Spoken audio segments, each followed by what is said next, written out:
It's the Emirates Airlines US Open Series continuing, everybody. This weekend, the Rogers Cup presented by National Bank. It is part of the WTA Tour and a Premier 5 event. Very strong weather-wise this evening.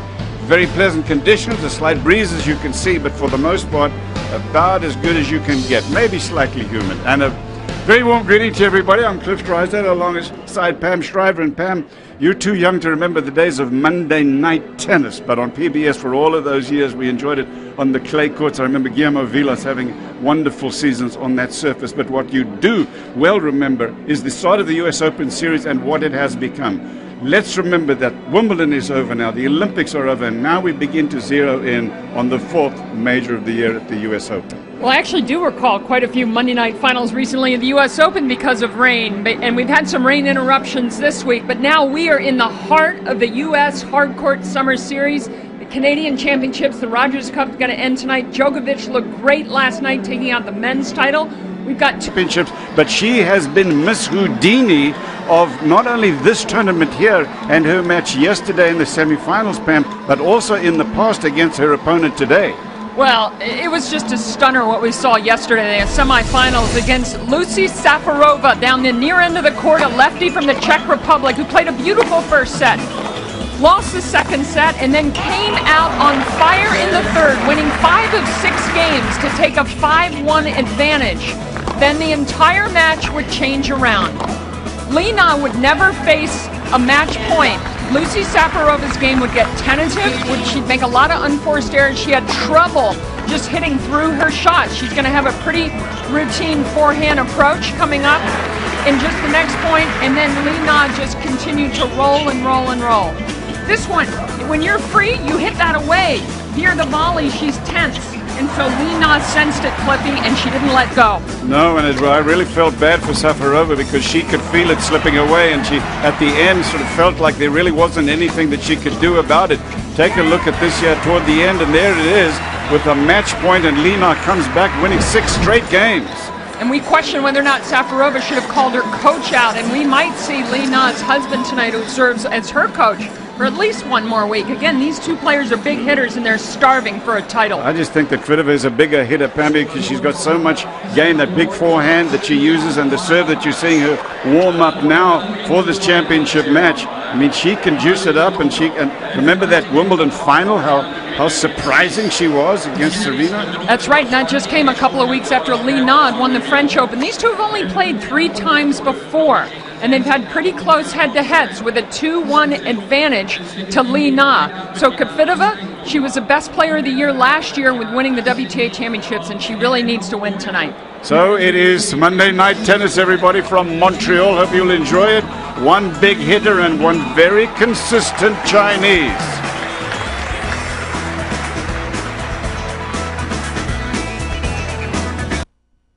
You're talking to someone.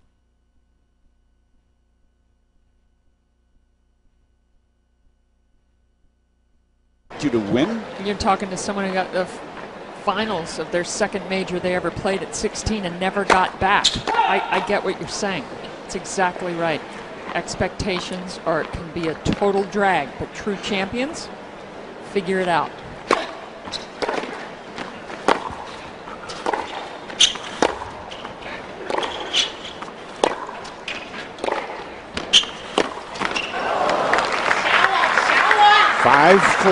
Kvitova in front. They have both broken serve twice. It's actually above average this week on the women's side. We've seen a lot of sets that we spoke about earlier with just one break.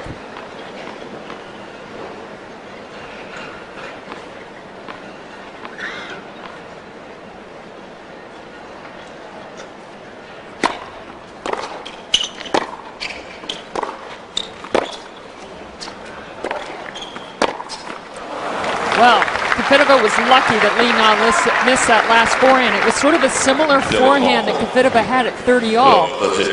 She just didn't want to hit hard this one, except that was a little deeper in the court.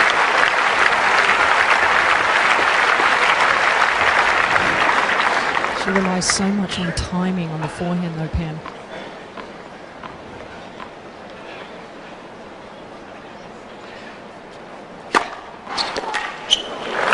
What do you mean? Doesn't everybody rely on timing? What do you mean?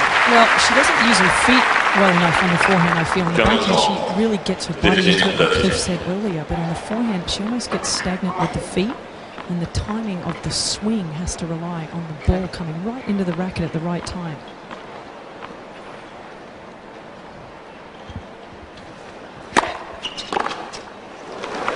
So what do you do to correct that forehand swing, Renee? Well, I think she's, the bottom line, her feet have to be better on the forehand. I just feel like sometimes she tries to almost half volley the forehand, and when the timing's on, it's unbelievable shot, but when it's off, you see a lot of mistakes on that side. A lot of times forehands can get too big, the take back.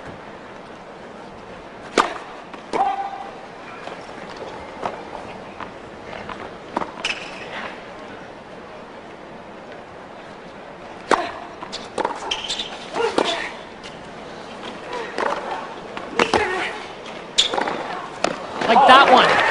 That's just too big. She got late and she never caught up with it. 3 in a row for Li Na. Game point. Down love 30.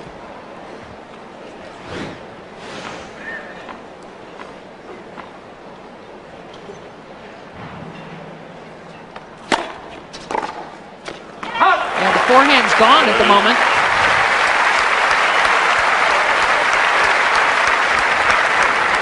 Take you back to this turning point in this set here, Ken, that you talked about and you called it at the time. Here's the serve. This is 30-all. She's serving for the set. So if she wins this point, it's set point. Sets it up with a beautiful serve. Look at her position. Look at her eyes at impact. Where are they going? And look at this freeze, too, because she has got the whole court. And look how big it was. And she saw into the corner of her right eye, on the right side, that Li Na was moving.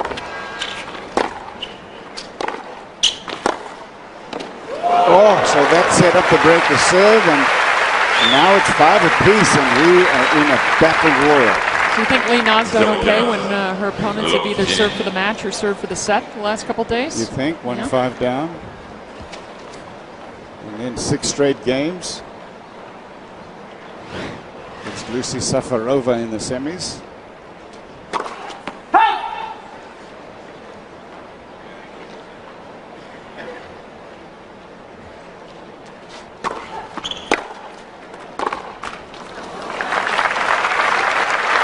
Okay, so when your shot goes off, like clearly Kvitova's forehand has, and that shot at 30-all was the one that really, if she was teetering on the brink of not having confidence, that shot sunk it for a while.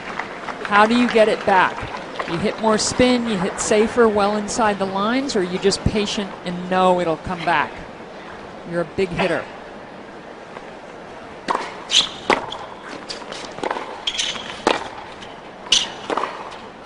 I have an answer for that, Penny, but it's a technical one. I think her forehand, she could make it a lot safer if she was to take the racket back with a much more closed face. I think it's too risky a swing. This is break points for Li Na to go up and to serve for the first set. Love 40.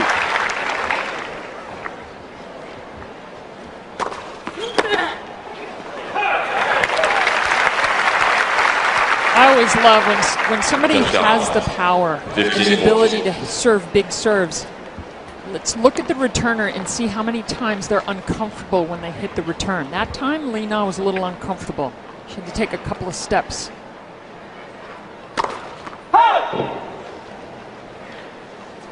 But for the most part, Li Na has not been all that uncomfortable.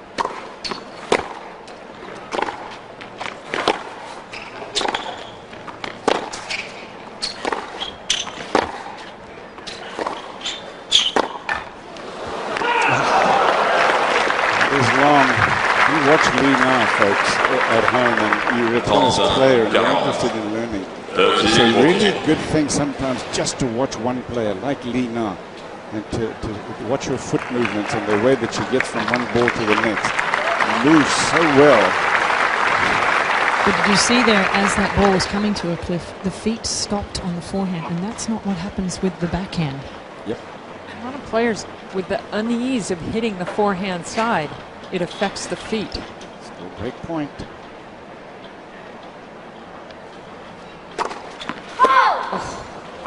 That is so close to the one that I wanted to hit more. Must have been an inch wide.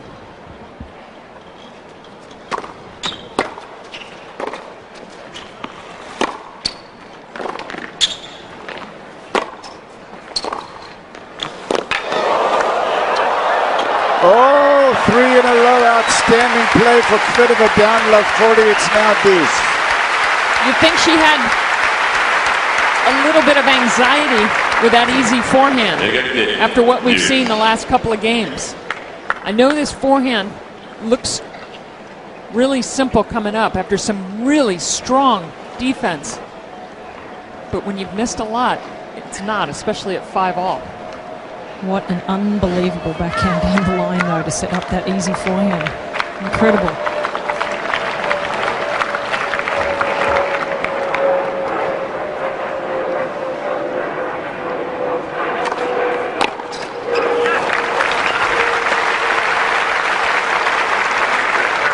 Another momentum swing. I love this first set. It's just got a lot in it. Knowing that neither player's won a tournament this year, this is a biggie. It's in the heart of the Emirates US Open Series. We're a couple weeks outside the last major of the year. These are two players that last year knew what it felt to win a major.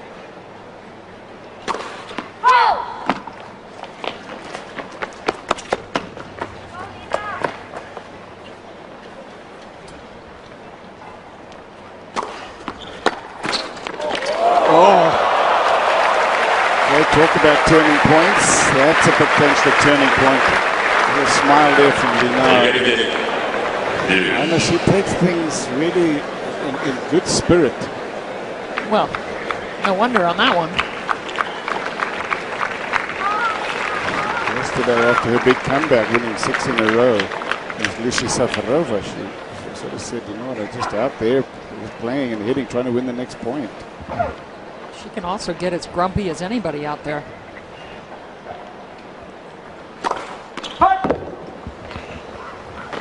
Wow, that was out about 8 feet.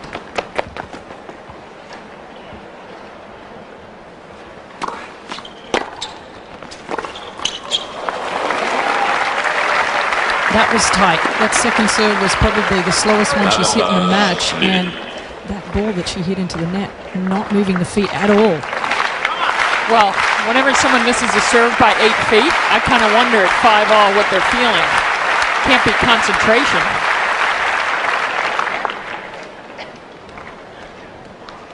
Great point.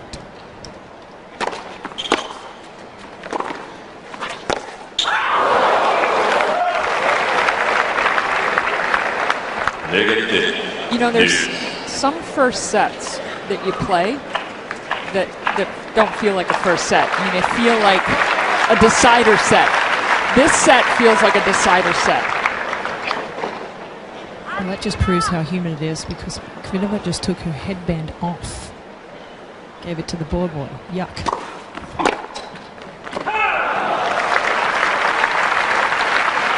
Had 4 break points against her serve in this game. 4. So it's been a long time since they've had a change of ends.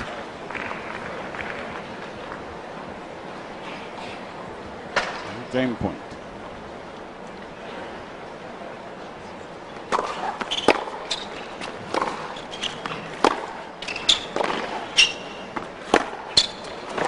That is long, and the game goes to Kvitova. Huge struggle, but she's in front 6-5. Leading out to serve and we come back.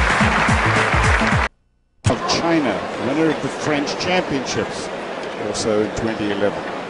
6-5, seesaw battle, up and down. First set on serve.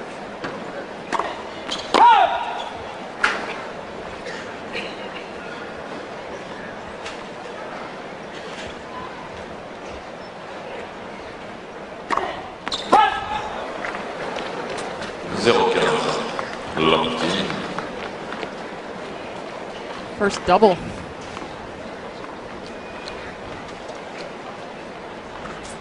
Kvitova served 4, all early.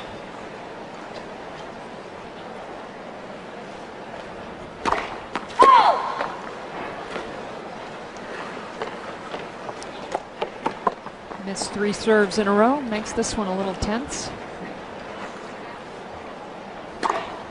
Yikes. As you said, the first double fault is now 2 in a row, like 30 for Kvitova, who is going to be handed this one on a plate. With Kvitova down 4 break points in the last game, including a love 40 lead. Feels weird as the returner to be up love 30 and having not hit a ball.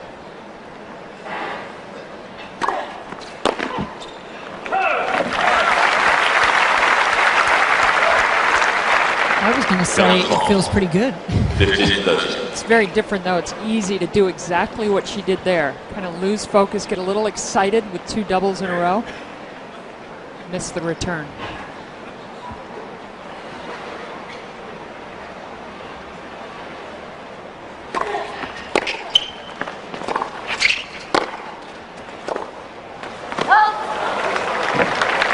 Petra Kvitova has got 2 set points coming up. 14.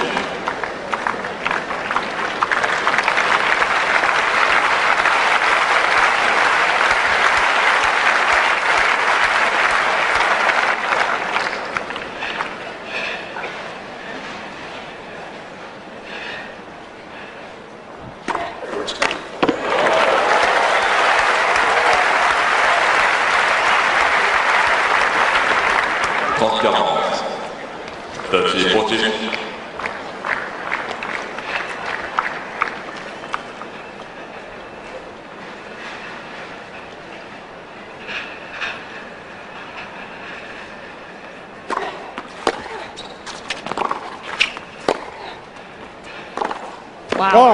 Wow, wow, wow. Caution to the wings. I was thinking 540 down after 2 double faults and unforced error on the forehand. It's sort of an anticlimactic way to perhaps end the set. Wrong again. Tactical mistake though from Kvitova to go to the backhand though, Pam. Another wide serve halfway up the tee.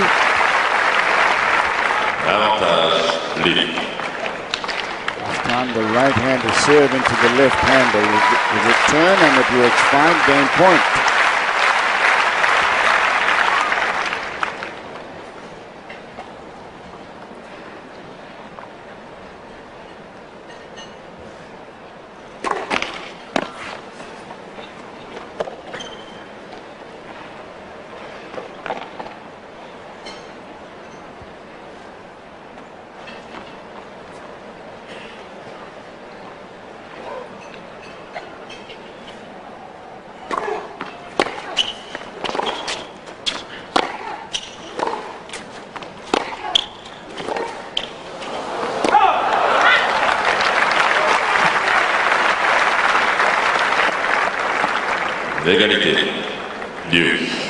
You know, Pam, you and I discussed this before the match. Sometimes players go too much with their strength and not going to the weakness of their opponent. And at that point, Kvitova directing most of those shots to the forehand of Li Na.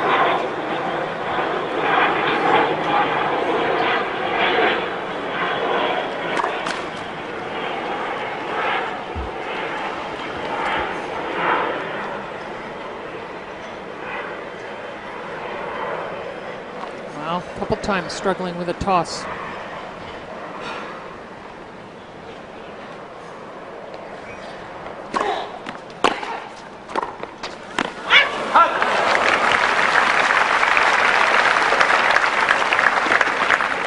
Avantage Kvitova.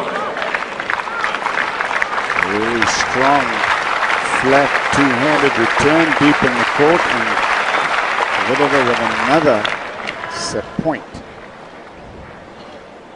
Third. Did she do that at all before the last few